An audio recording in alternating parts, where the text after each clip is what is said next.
Melestarikan seni dan budaya Bali merupakan salah satu upaya nyata memajukan pariwisata Bali.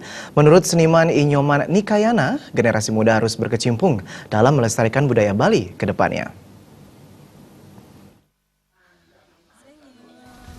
Seperti diketahui bersama, Pulau Bali tidak memiliki sumber daya alam yang melimpah. Budaya menjadi satu-satunya kekayaan Pulau Dewata.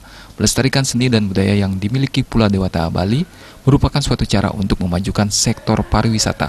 Menurut seniman asal Desa Munggu, Nyoman Nikenaya, generasi muda harus ikut berkecimpung dalam melestarikan budaya Bali karena orang asing yang datang pun ikut belajar tentang budaya Bali. Kami sangat bangga dengan adanya ini. Karena apa? Karena kami didorong untuk berkarya. Pertama, bagaimana mengingatkan generasi muda kita gitu, untuk ikut berkecimpung atau melestarikan budaya kita. Karena orang asing pun datang kemari belajar budaya kita.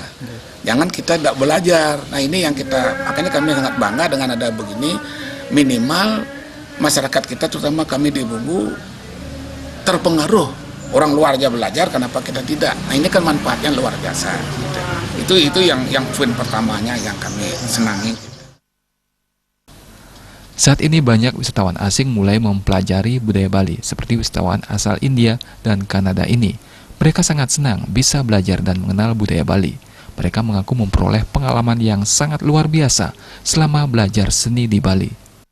I learned a lot here, like dance, music and culture also, and I'm learning a little bit Bahasa.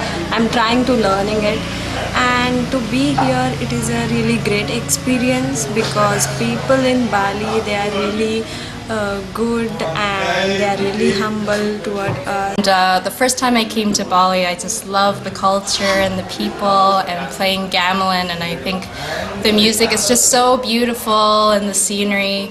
And I'm just so happy here because the first time I was only here for 10 days and now I've been able to be here for about 3 months. Andika, Bali TV.